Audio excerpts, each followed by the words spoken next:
I don't need to tell you that Pokémon is a massive sensation, becoming one of the biggest media franchises in human history and spawning so many games, shows, movies, and especially merchandise that it can honestly be overwhelming.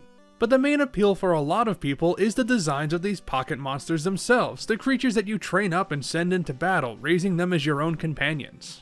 And what better way to finally celebrate this long-running series on this channel than by talking about every single Pokémon. Yep, I'm going to be rating and analyzing all 905 Pokémon split by generations, and we're starting, of course, with the original 151. But the thing is, I'm not doing this by myself. Although I've been playing Pokémon for nearly my entire life, I don't really consider myself a Pokémon fan. I've played a number of the mainline games, but have only beaten a few, and my knowledge of the inner workings of each generation and mechanic is poor to say the least.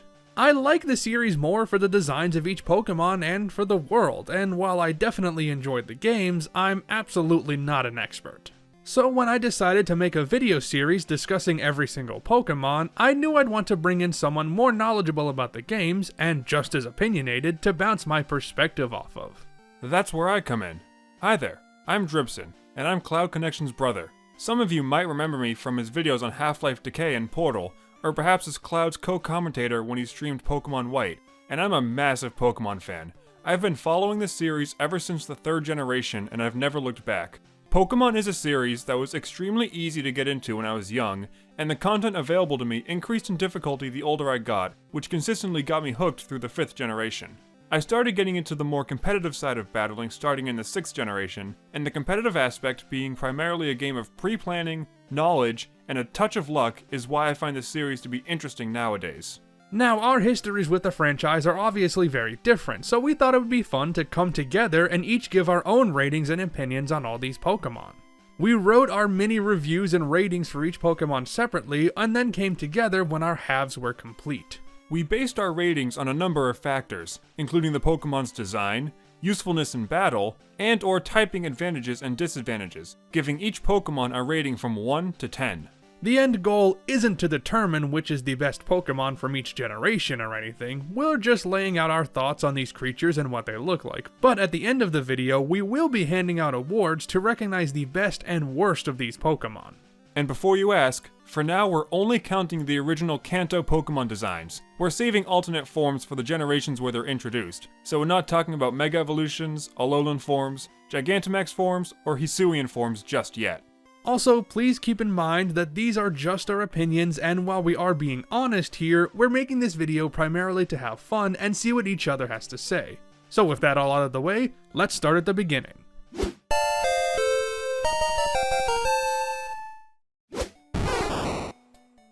So I'm gonna be controversial right out of the gate, because I've never been a big fan of the Bulbasaur line. I guess Bulbasaur is pretty cute, and I respect that he's the first entry in the Pokédex, but he just doesn't do anything for me.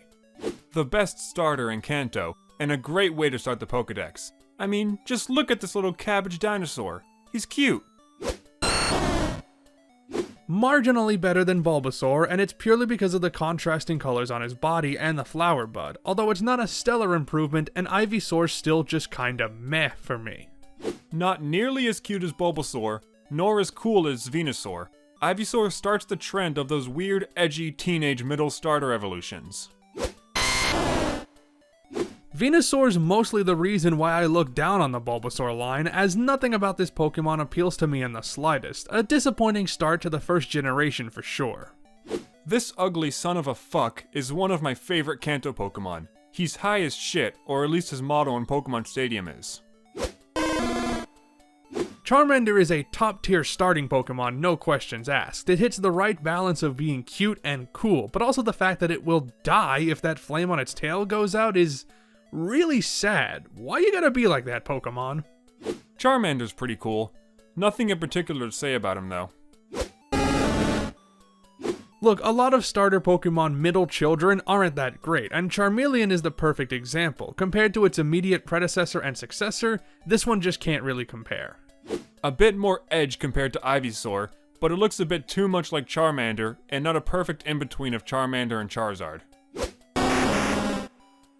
I'm sure I'm just regurgitating a popular opinion, but Charizard is awesome. It'd be really hard to make a giant fire dragon not cool, but the color scheme and the wing shape especially make Charizard instantly memorable.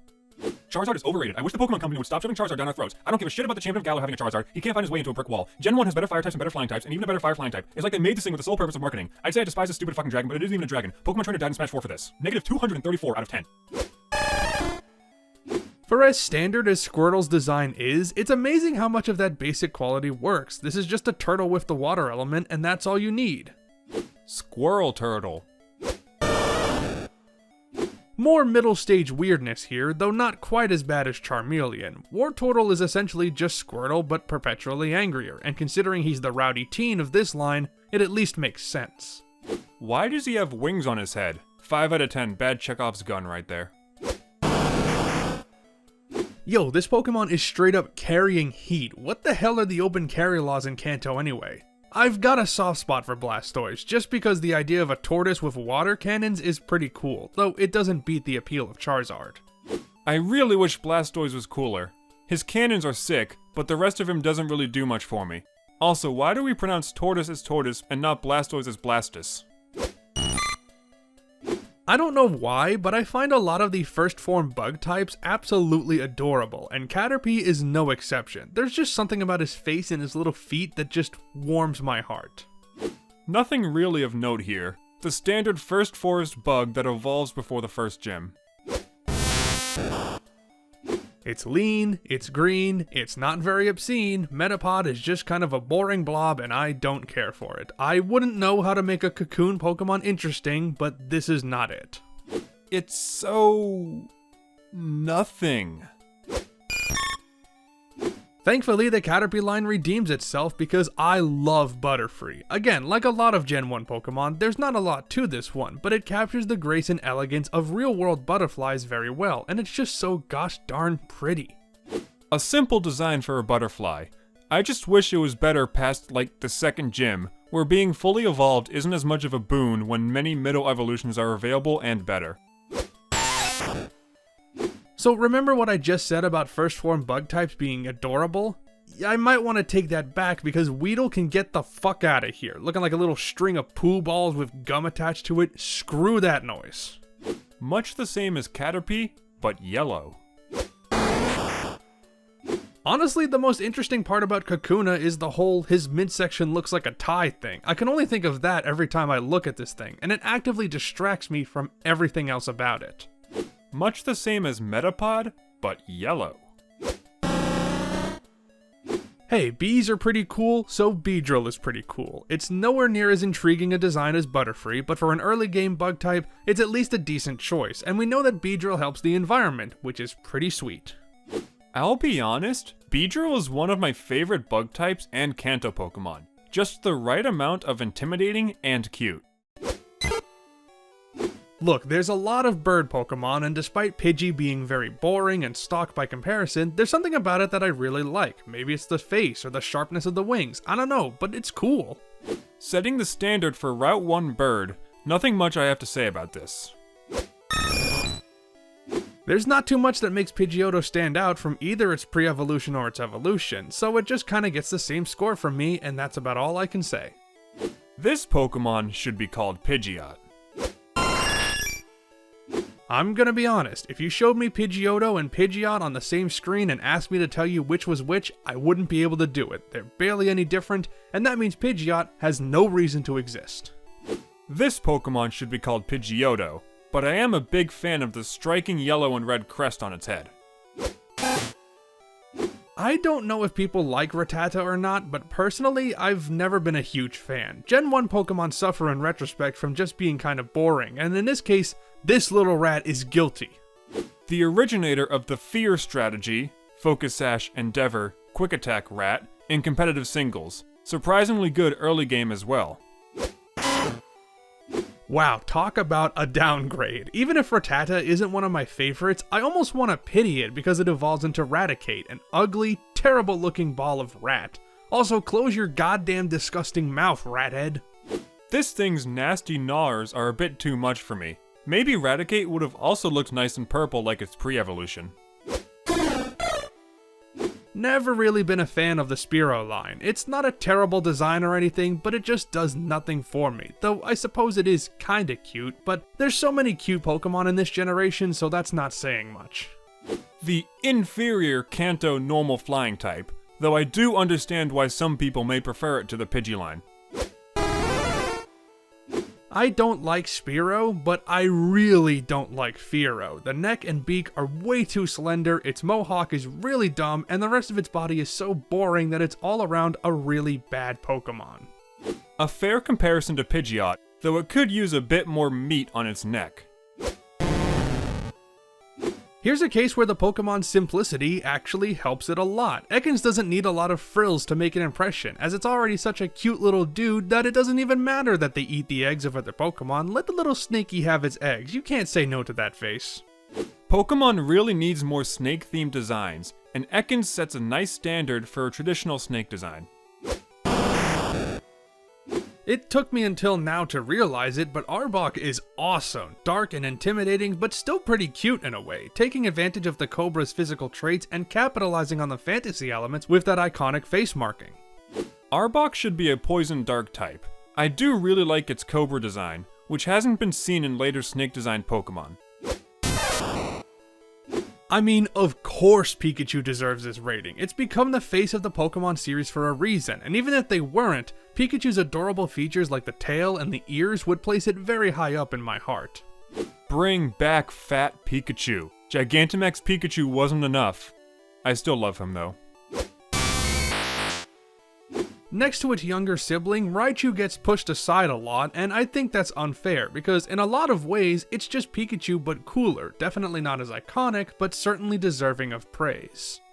I'm pretty indifferent to Raichu. On one hand, it's a cool design. On the other hand, it almost doesn't feel like a Pikachu evolution. Maybe that's just my knowledge of the future electric rodents not having any evolutions of their own. Sandshrew is an adorable little nugget and I love them. There's something about that rough looking skin texture that makes them even more endearing, especially on his little paws. They deserve all the pets. Sandshrews cute. Not much else to say here though. You know, I was initially gonna dismiss Sandslash as the dumb, trying to be edgy version of Sandshrew, but after looking at it for some time, it's actually pretty cool, and it helps that the facial features are more or less intact. Sandslash, in my opinion, is one of the best examples of a single evolution done right. Same color scheme, same general body plan, more tough looking features, but still recognizable related to its pre-evolved form. It's really weird in hindsight how the Nidoran line is split into two completely different evolution chains depending on the gender, and while I overall like the Nidoran female lines better, there's not really that much unique about them, so meh. I'm not a fan of the Nidoran female line. Something about its shade of blue lavender doesn't sit well with me. Again, not a particularly interesting Pokemon, but I'll give them points for the spikes because they look kinda neat. Sometimes I just forget that this Pokemon exists. In this case, I actually prefer Nidoking because the plate design for Nidoqueen's torso just looks weird to me. I can't really explain why, I just find it odd, but otherwise, Nidoqueen is fine, I guess. Why does this Pokemon have a bra? Nothing really to say about Nidoran male that I haven't already, so I'll just say that the shiny variants of both Nidorans are just the opposite gender's colors, and I think that's pretty dumb. Not much to say about Nidoran male either, but its purple is nicer to look at than the female counterpart. Almost out of the Nido family, thank God, and again, spikes go a long way in making Nidorino stand out. Same as Nidorina. Alright, the only one of these whom I actually like, thanks to its intimidating and cool design, and unlike Nidoqueen, the plating works very well. One of my favorite Pokemon from Kanto. It almost perfectly captures the essence of animal-inspired creature that fights in its design.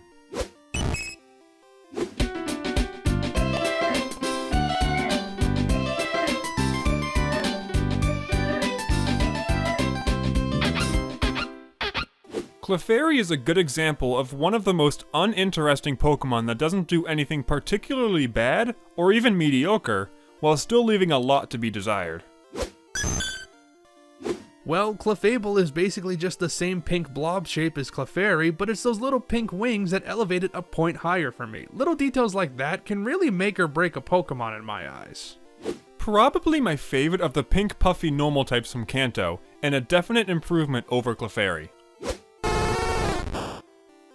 I don't know how many of these Pokemon I'm just going to give really high ratings to because they're super adorable, but Vulpix absolutely deserves that kind of rating. I mean, just look at it, it's the cutest goddamn thing. How can I not like Vulpix? It's cute as hell. Ninetales has a pretty design that, I'll be honest, I just cannot get behind. It certainly has the refined beauty you'd expect from a mythical fox creature, but this is a case where it's successful over being interesting. One of the few Pokemon I can easily call majestic. I think it could benefit from a fire psychic typing, however. Here's a Pokemon whose popularity, thanks to the anime and Super Smash Bros., honestly trumps the actual Pokemon itself. Nothing really wrong with Jigglypuff, but just looking over the design is enough to put me to sleep. Get it? Get it? I want to punt this beach ball hair-tuft little shit. The same, but bigger. Tall Jigglypuff. You know, for as iconic as Zubat is, I've never found them to be more than just okay. They're just a bat with a terrifying face, and I really can't stand their cry. It's so fucking annoying. Annoying is all hell to fight against continuously, and weak when it's on your team, but Poison Flying is a great type. I've also caught like 6 shiny Zubats in Omega Ruby and Alpha Sapphire. Still ugly though. Okay, listen, if we're talking about original Sprite Golbat, then this is a 10 out of 10. Hell, maybe even a 20 out of 10, because this sprite is absolutely incredible. As it is, since I'm judging this mostly on the original artwork, all I gotta say is Golbat is a ghost. I actually quite like Golbat. It's pretty fun to use in most playthroughs, and in anything past Gen 2, it evolves into one of the coolest Pokemon ever. Oddish is an adorable little dude. As simple as the design is, just a bulb on feet with grass petals sticking out the top, it's actually kind of impressive how much charm is packed into this Pokemon, and honestly, who could say no to that face? Worse Bulbasaur. No thanks, I don't care for Gloom that much. And you know what? In this case, it's all about that little patch of drool that does them in. Everything about them is fine, but that drool is just way too gross for me. Even worse, Ivysaur. I'll hand it to them, they really improved over Gloom with Vileplume, and not just because they aren't a complete slobbering idiot, but because the anatomy with the full blooming flower actually looks really nice. A fair substitute for Venusaur for people that picked inferior starters. Paris is one of the Gen 1 Pokemon that I completely forget exists until I go to look at the Pokédex again, but while his design isn't exactly memorable, I do think it's kind of cute, although its mouth does bother me. Also, for the longest time I thought Paris and Parasect were crabs, but it turns out they're based on cicadas? The more you know, I guess. Paris is pretty weird looking. This Pokemon's all about mind control mushrooms, which is weird but kinda cool, but also I don't really like how Parasect looks, so I don't know, pass. I really don't know why, but I like Parasect. I just wish it was good in any way. I never really liked Venonat growing up, but honestly, looking at them now, they're pretty cool. Maybe not the best bug-type design, and certainly a little plain, but something about the color scheme and the shape really appeals to me. One of the ugliest Pokemon from Kanto. Venomoth is a Pokemon that I don't like but couldn't really tell you why. None of its features stand out to me for either a good or a bad reason, and overall, I think they're just kind of meh. Praise be to the all-terrain vehicle. A definite upgrade to Venonat design-wise. Does anyone else think that this is a bug flying type? You think Diglett and Wacka from Paper Mario are related? They're essentially the same type of creature, they've both got cute little faces, and I love them both. Although, I don't think you get useful healing items from whacking Diglett, I think you just get animal abuse charges on you, or Pokemon abuse charges, whatever. What is the Diglett? Why is he here? What does he have to say?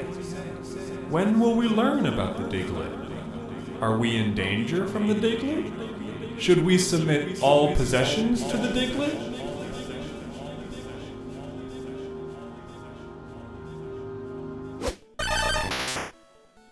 What if Diglett, but 3 of them? Look, I'm gonna be real. As much as I love Diglett, I think the design philosophy of just tripling the amount of a single Pokemon and calling it an evolution is lazy. Still cute as heck, but minus points for creativity. This is getting out of hand. Now there's 3 of them. Thrice the fun as Diglett, and just as little survivability.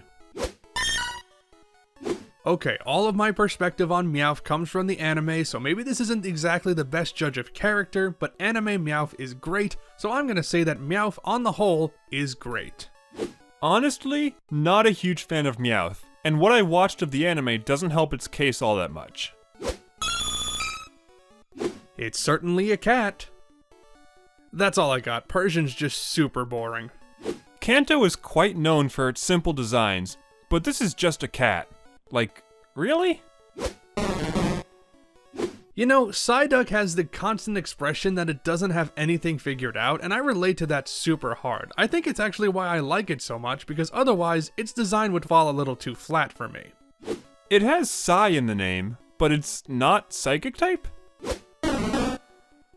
Golduck is fine, I guess, but as I was just saying, Psyduck's lack of assurity made it really endearing to me, and since Golduck appears much more confident, I instantly hate it for that, though on the whole, it's not a bad design. It has gold in the name, but it's not gold. Psyduck is gold, and Golduck is psychic, but it's not psychic type?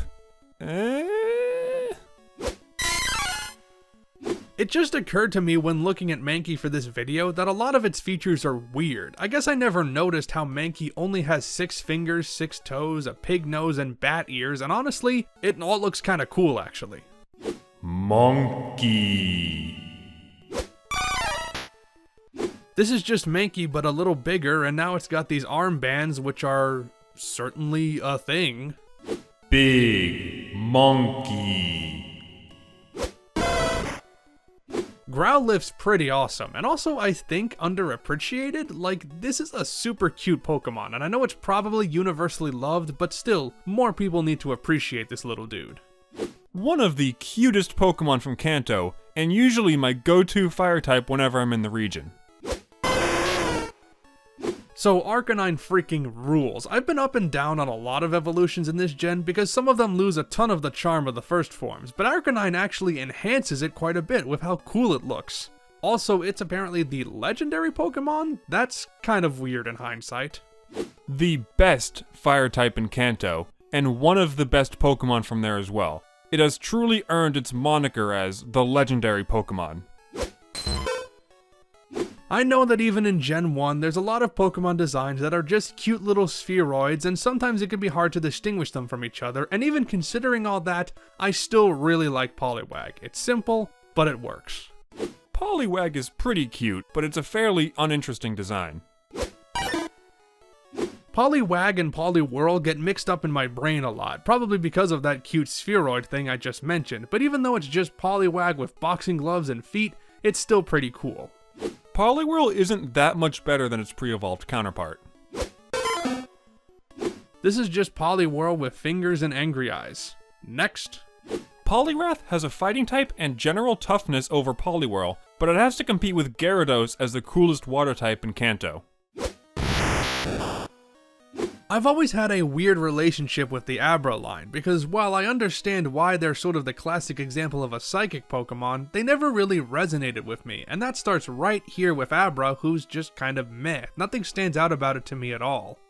Abra used Teleport. Wild Abra fled. There's just not a lot going on here for Abra, so there's not much to like. I suppose Kadabra is a little more interesting, but it's really only because of the spoon bending gimmick. Everything else about it is boring. Plus, it's got bacon on its crotch now. That's weird. A marginal step up from Abra to be sure, and it certainly holds its own as a psychic-type glass cannon if you aren't able to evolve it into an Alakazam.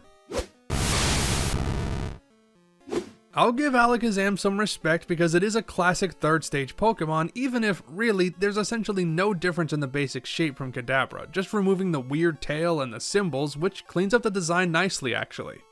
Fast, powerful, and exceedingly frail. I don't quite buy into the hype of Alakazam that some people do, but it's a perfectly serviceable Pokemon. This isn't a bad Pokemon at all, pretty simple and doesn't stand out in any real way, but that lack of frills makes it work better. I don't know why its chest folds look like gills, but whatever. A simple design that is actually quite nice to look at for the 15 or so levels you'll have this Pokemon. I'd probably use it a lot more in Kanto if Mankey wasn't available so early on if I was looking for a fighting type to use. It's a very rare case when the middle Pokemon in an evolution line is my favorite, but I actually think Machoke is the best of this line. It has the perfect blend of awesome and over the top, and those red streaks on the arms are pretty cool. Inexplicably slightly more purple and inexplicable pants. Similar to Kadabra, Machoke is perfectly fine if you have nobody to trade with. This is where I think the Machamp line gets a little too overboard with its exaggerated face and muscles upon muscles, but that's not a big knock on the guy because it's still a damn respectable Pokemon. Yeah, Machamp has an additional pair of arms, but it's also missing 3 toes on each foot from its prior evolution. How have I never noticed until now how much the pea shooter from Plants vs. Zombies ripped off Bellsprout? Anyway, I really love in Bellsprout's artwork how it looks like he's running away in a very cartoonish comedy way. That's freaking adorable.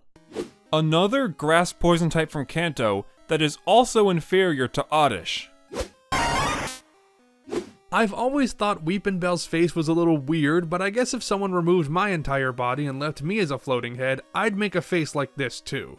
Also, if Dribson makes a Pog joke, I'm going to kill him. An odd choice, evolving from a bipedal plant thing and turning into a mouth with eyes and arms.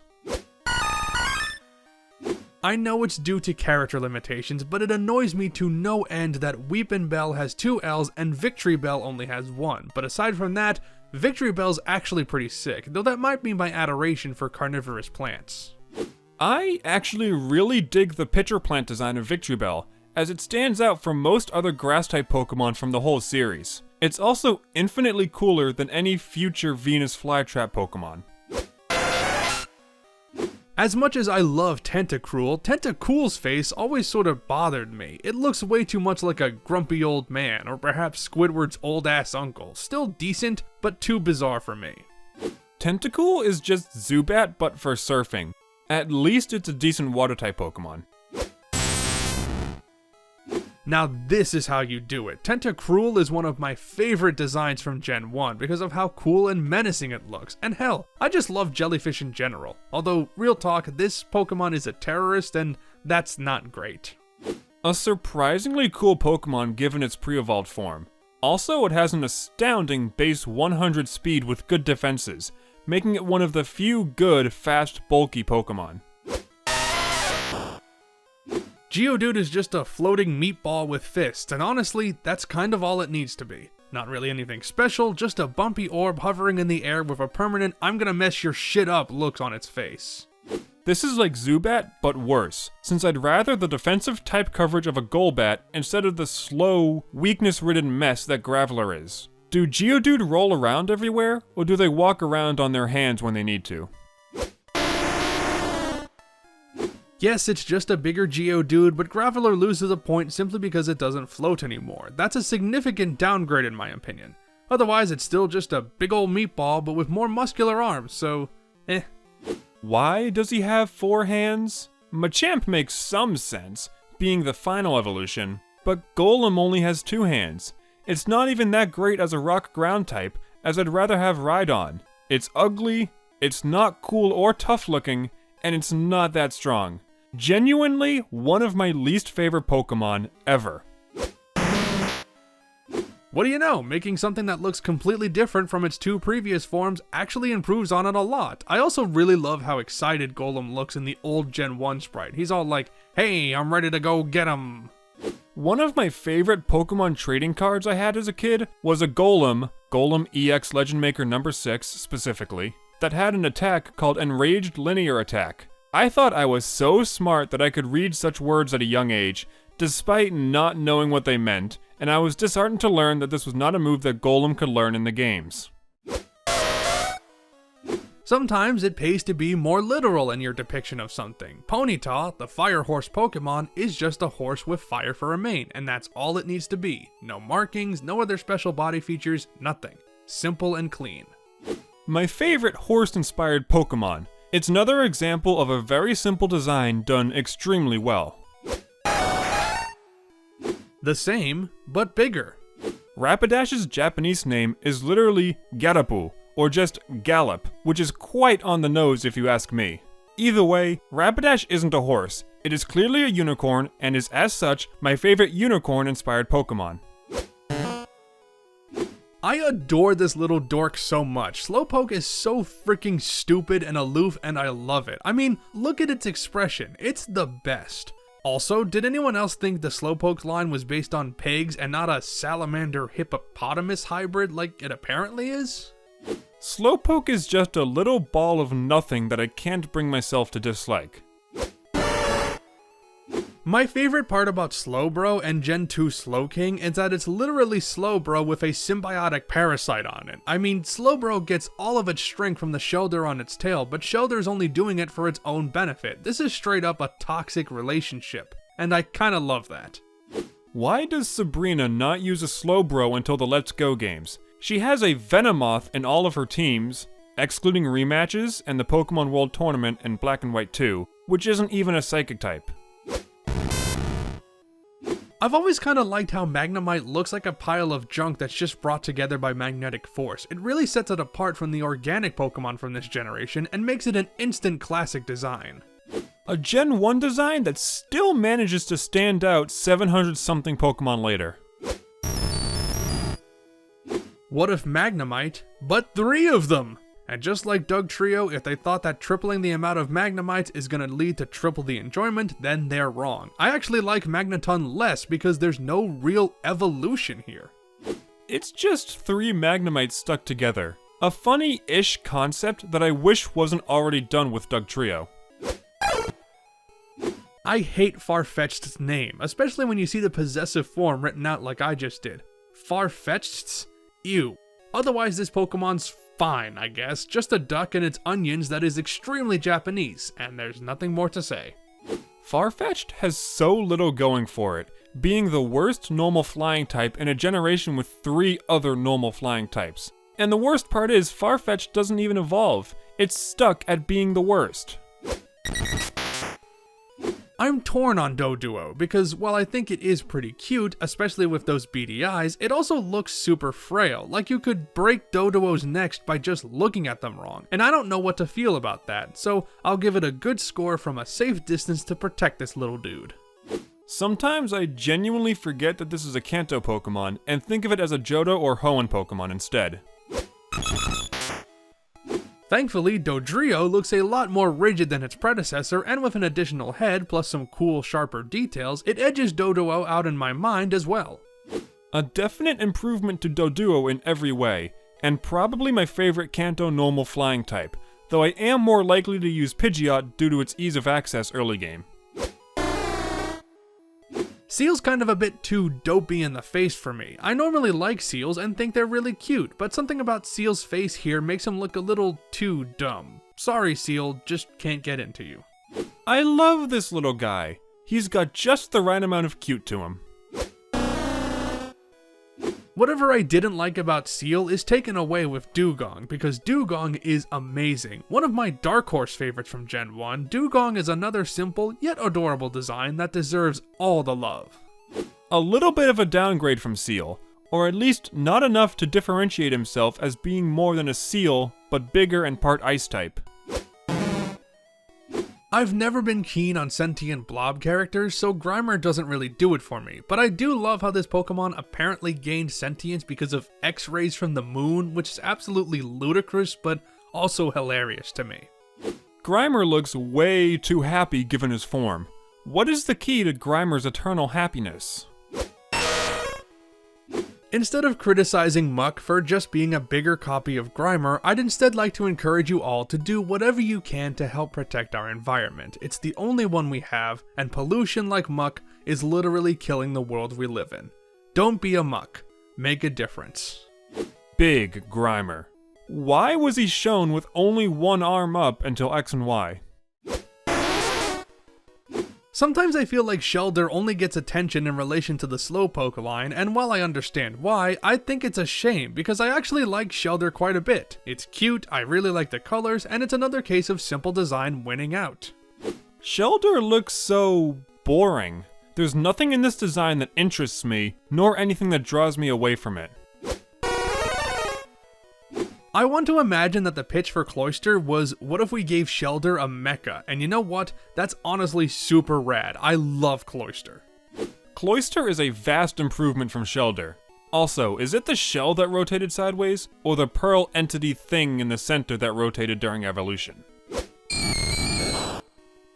I've always appreciated the Ghastly line for having wildly different designs for each of the Pokemon, but unfortunately it starts off pretty weak, as Ghastly is pretty boring. Just a ball with fangs and mist? No thanks. I dig the idea of Ghastly, and I think it's one of, if not the best, representation of a traditional ghost Pokemon in the series. I wish its aura didn't become so pronounced as part of its body as the generations went on, however. Haunter's definitely better, and I especially like how the fanged teeth appear as part of his skin rather than a separate part of the body, but it's still only a decent design for me. Same with Ghastly for the most part, though this design somehow feels a tad bit lazy. I also miss the odd red outline on its hand once it made the transition to 3D. Now we come to the heavy hitter. I love Gengar. It's the perfect encapsulation of ghost-type pocket monster to me. Spooky, but maintaining that lighthearted look that you'd expect from Pokemon. Overrated, but not to the extent of Charizard. And why did this have Levitate as its ability for 4 generations? Also, does anyone else follow the belief that Gengar is the spirit of a dead Clefable? Yep, Onix sure is tall. Tall and boring. I don't know if I'm gonna get flack for this or not, but I don't like Onix that much. It's just a bunch of rocks daisy-chained together. Nah. Why is Onix weaker than Oddish? Why does Bruno, the fighting-type Elite Four member, have 2 of these? I guess it's a decently fast rock type, but it's not going to accomplish much before it dies to any special attack. Also, it's pretty unappealing. I used to be completely indifferent on Drowsy, but looking at it now, I actually like it quite a bit. Normally I'm not a fan of the color yellow, but it contrasts well against the brown of the lower half, and that elephant trunk suits him well. A tapir is an interesting animal to pull a design from, but it is welcome nonetheless. Also, Pokemon Stadium...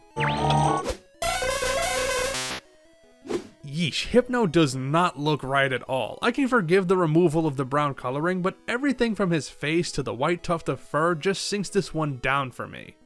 Hypno is just the right amount of weird and off-putting to be interesting, yet just human enough to be Uncanny Valley-esque. It also has the unfortunate situation of being a Kanto pure psychic type Pokemon in a world where Alakazam exists. Do you like crabs? I like crabs, therefore I like Krabby, because all Krabby is a crab. That's all there is to it. Krabby looks unnaturally rough and jagged, though it is fitting given its obvious crab design. It feels a bit too uninspired though, and looks as if an intern just yahooed crab and copied the first result. The same, but bigger. I actually really like Kingler's design. It's distinctly asymmetrical, yet not overbearingly so. I wish it wasn't just bigger, scarier, jaggedier, crabby though. I feel like I should despise Voltorb for literally just being the color and shape of a Pokeball, and yes, that's incredibly lazy, but I just can't hate Voltorb. It's a classic design, and I gotta respect that. It's just round. It's a sphere with corrugator supercilii muscles and nothing in its shape. What evolutionary processes led it to look like Pokeballs? Or were Pokeballs designed after Voltorb? The same, but upside down. It's a big Voltorb with occipitofrontalis muscles instead. Do they roll around or do they hop? They can't waddle like a Geodude can. Also, its Cantonese name used to sometimes be translated to Thunderclap Egg. I always felt bad for the egg that's completely cracked with a giant gaping hole on the top. That's a not yet born life that's being exposed to the elements, and none of the other Execute games seems to care. This Pokemon's fucked up. Execute is kinda weird. Not in a cool way, but also not in a bad way either. It stands out, but not enough to be terribly memorable. Yo, Executor's high as a kite, you can't tell me otherwise. And also, I know we're not on the Gen 7 Pokemon yet, but Alolan Executor is the greatest thing ever. Executor is goofy as hell, and has no right being the evolution of Execute. I love him. Man, I just feel so bad for Cubone. Its entire reason for existing is based on the trauma of its mom dying, and that's seriously depressing. But also it's pretty cute, so that's nice. It's so sad that Marowak died of Ligma. Marowak's just kinda bland for me. It's not different enough from Cubone to really stick out in my mind, and everything that is unique just makes it worse. Marowak invokes much of the same tough animal-like creature that I like from Pokemon such as Nidoking and Sandslash. I must really like ground-type Pokemon then, huh? Between the two Tyrogue evolutions of Gen 1, I vastly prefer Hitmonlee, even if I don't think it's that good, honestly. I like the kickboxing angle, but otherwise this is just a brown lump with claws and eyes.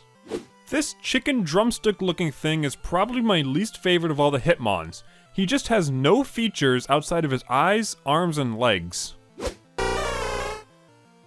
Man, Hitmonchan just kinda sucks. I don't even know why I dislike it. Maybe it's the boring colors, maybe it's the body's design, maybe it's the outfit, but I don't know. I just cannot get behind this. Hitmonchan is another example of a very simple concept executed cleanly and near perfectly. Since it has nothing to stand out, however, it's not a Pokemon I feel strongly one way or another about.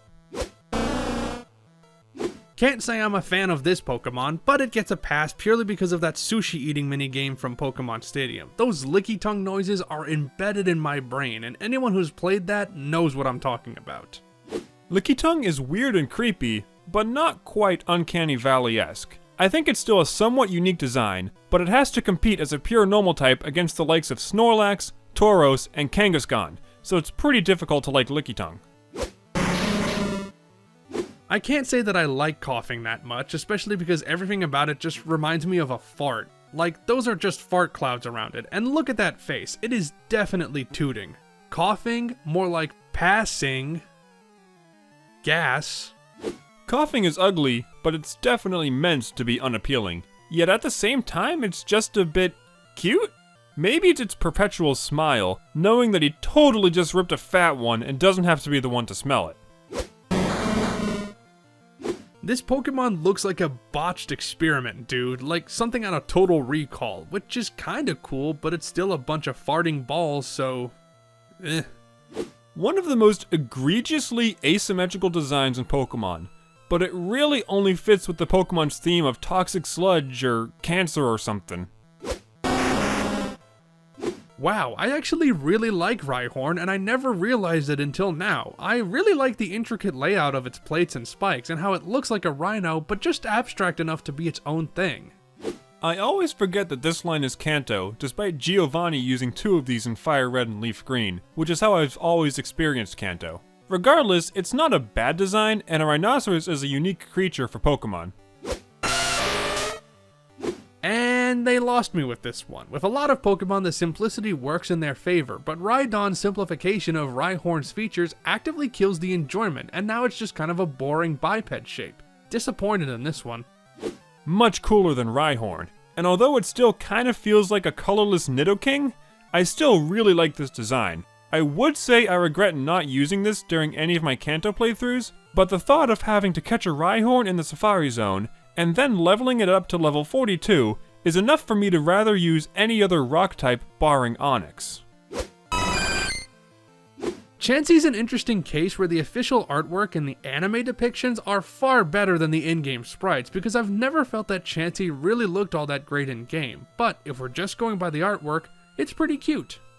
The more I look at Chansey, the more I feel like it's a rejected Kirby character. It may also be my least favorite of the single-stage pure normal Kanto Pokemon, even being beaten out by Lickitung. This one's just a ball of blue spaghetti on feet and I don't like it, and I especially don't like the shiny colors because, ew. Tangela is such a quirky design, but not in a good way. It looks like a failed arts and crafts project from a 6-year-old where they had to make their pet and their pet is a hairy guinea pig or something. So I really like how this Pokemon's all about motherhood, but otherwise Kangaskhan is just sorta there, you know? Another generic, sorta reptilian looking biped and way too much brown to stick out, but that adorable baby Kangaskhan in the pouch gives it a point. If it wasn't for the baby, Kangaskhan would easily be one of the coolest Kanto Pokemon. But because she can hatch from an egg with her own baby fully formed, I have to knock it down a bit. The same applies for Chansey having an egg in her pouch. I've always had a fascination with seahorses, and that may make me biased, but Horsea is a really awesome creature. It's cute and sort of majestic in a way, with just the mouth tube getting in the way of this getting a 10. I know it's accurate to seahorses, but I don't know, it just doesn't look right to me. Honestly, a very bland water type from a generation that has quite a few amazing water type designs.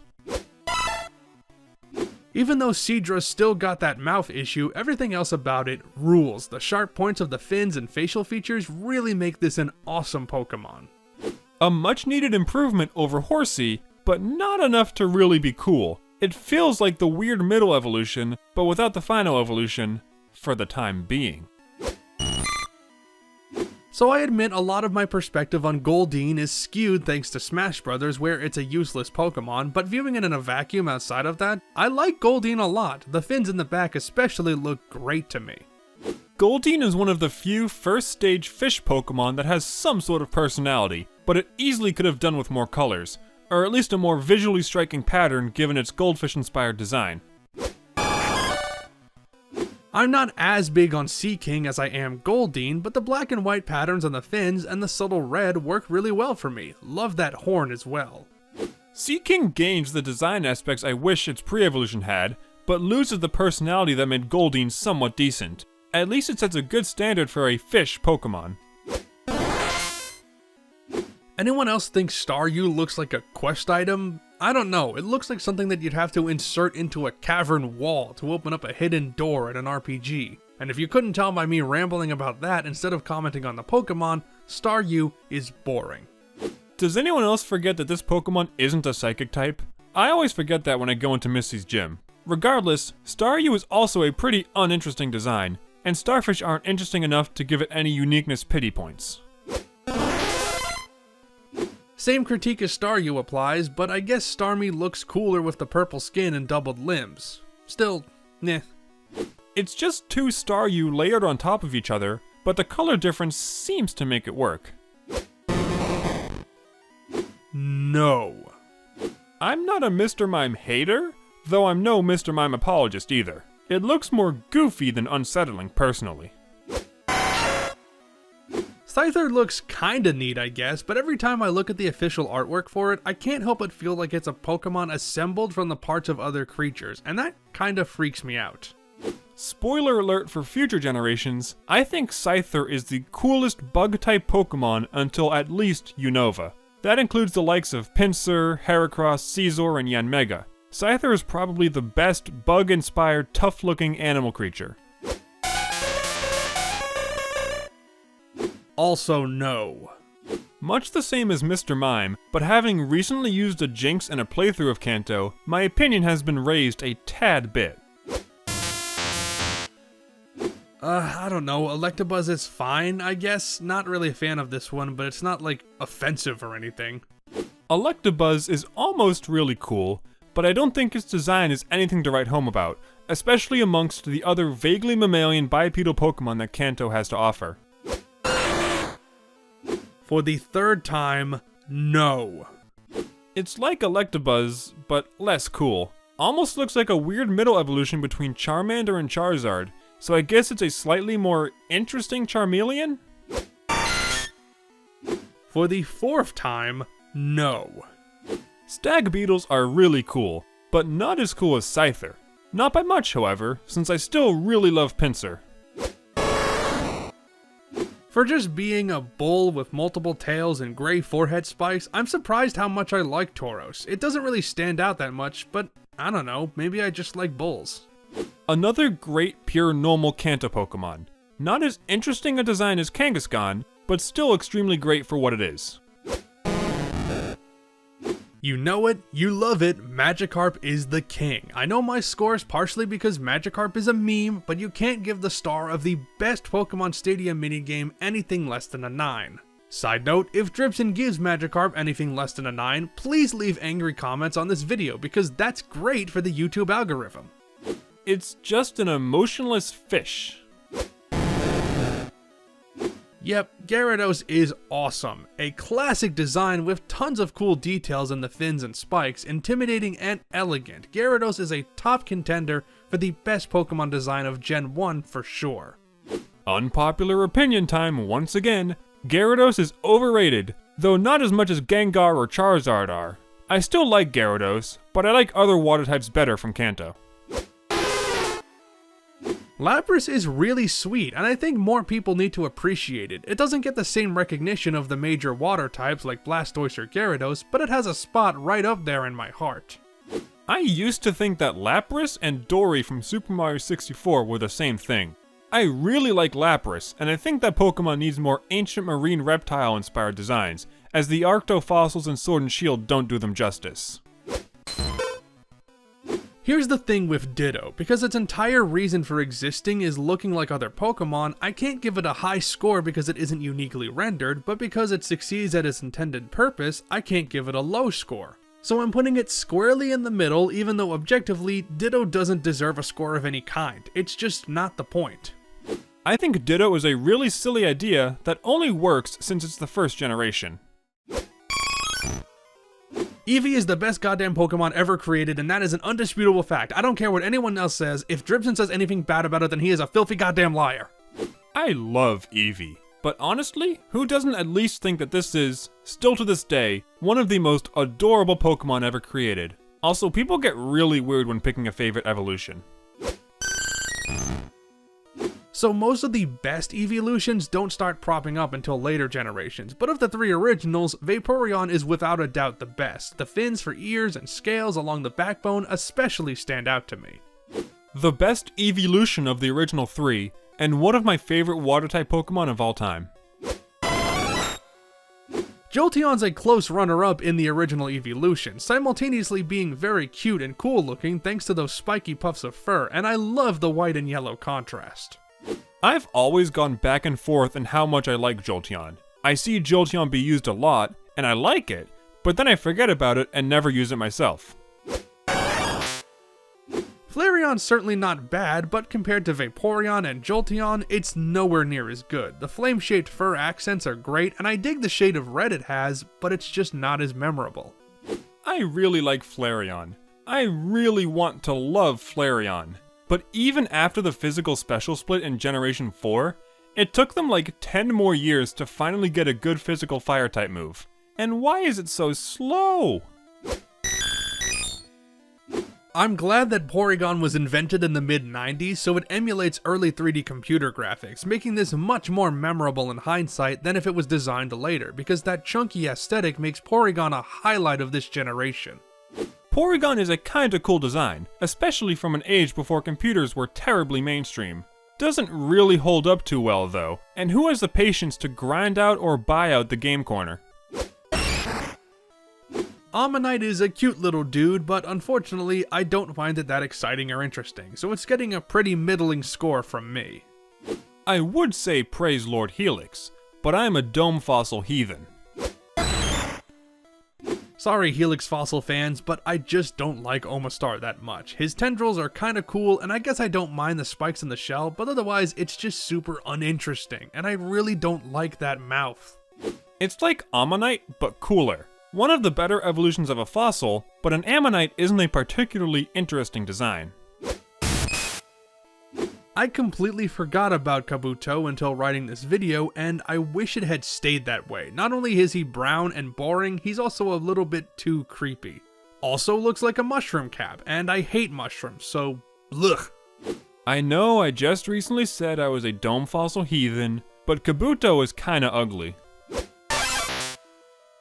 I mean, I wouldn't exactly know how best to follow up Kabuto, but I guess Kabutops is better? I don't know, he's still just kinda bland to me, but to be fair, it'd be difficult to make a brown fossil boy that interesting to me.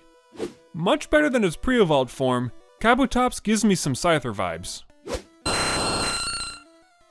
So on the one hand, Aerodactyl is basically just Charizard but painted gray, and that's super lazy, but on the other hand, Charizard is really cool, so that also means Aerodactyl is really cool by default. Aerodactyl is in contention for favorite fossil of all time. I may be a dome fossil heathen, but I believe in Old Amber supremacy. Dude, this Pokemon is a giant, obese, sleepy boy, and that is exactly what I am. This is slander, and I refuse to be a party to the Pokemon Company's abuse anymore. Nintendo really needs to bring back Pokefloats in Smash Bros. Snorlax is a really simple design though, but is a powerhouse once set up properly. In hindsight, the legendary birds from Gen 1 kinda pale in comparison to a lot of the legendary Pokemon from future generations, but I still really like Articuno for the colors and wing design alone. The legendary birds set the gold standard for future legendary trios, but start off weak with Articuno. Zapdos doesn't do it for me at all. It's way too sharp and in your face for me, and it's hard for me to even identify where the body ends and the wings begin here. I have recently come around to liking Zapdos, and it has since become my favorite of the three birds. I guess Moltres is an improvement over Zapdos, but barely. Unlike Ponyta and Rapidash, where the flames enhance the look of the creature it's based on, these flames are distracting, and Moltres just looks like it's on fire and needs to be put out. Someone help it! It's just a cooler Charizard. Dratini's another cute as hell Pokemon that's such a simple shape fundamentally, but has so much charm in that simple shape that it ultimately wins over. Dratini is cute, but a simple design does detract a point for me. While I've always liked Dratini, it took me until this video to realize that I love Dragonair. It's still cute, but also very elegant and beautiful. Also a very simple design and not that much different, yet it's interesting enough to win a few points. A solid contender for the most majestic Pokemon from Kanto. I feel like this should have evolved into Gyarados. I'm not sure what's up with the dramatic color change from Dragonair to Dragonite, and I missed the cool blue scheme of the last two forms, but Dragonite is a classic Gen 1 Pokemon design for a reason, blending adorable and cool very well. This looks like it comes from a Dragon Tales reboot, and not like a final form of the rare dragon typing.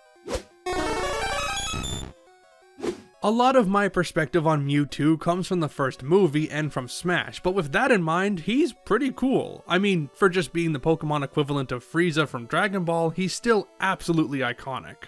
The ultimate life form. Shadow the Hedge- wait, wrong ultimate life form. Mewtwo is the perfect combination of powerful looking, cool, and edgy. And here's a case where the sequel is better, although I do like Mew quite a bit. It's a pretty basic looking Pokemon, but the secrecy surrounding it and how rare it is to actually encounter in-universe gives it some points. Magical flying, fetal space cat. And that's all the Gen 1 Pokemon rated. It was quite a task putting all those ratings together, but we're not done yet. Let's turn it over to dribson to analyze the data. Thanks, Cloud. Here's a breakdown of all the scores we gave. First, we're keeping a running total of our average scores for each generation. Cloud's average score for Gen 1 was a 6.30, while mine was a 6.45, leading to a combined average of 12.75. Of all 151 Pokemon from this generation, we gave 26 of them the same score, though it should be noted that a lot of our ratings were only 1 point off from each other. Next, let's take a look at our score counts, such as how many times we gave out a 1 or a 2, etc. You'll notice that Cloud was far harsher to Pokemon he hated with more scores of 3 or below, but also far kinder to those he loved with more 9s and 10s. Meanwhile, I gave just over half of these Pokemon either 6s or 7s, with a much smaller fraction of Pokemon I considered either truly awful or truly great. Our collective least favorite Pokemon for this generation were Tangela and Mr. Mime, which both received a combined score of 6, while our favorite was Arcanine, who earned a perfect combined score of 20. And finally, just as a quick recap, here's all our ratings for Gen 1.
Now it's time to finish the video with a couple of awards for the brightest and dullest stars of this generation.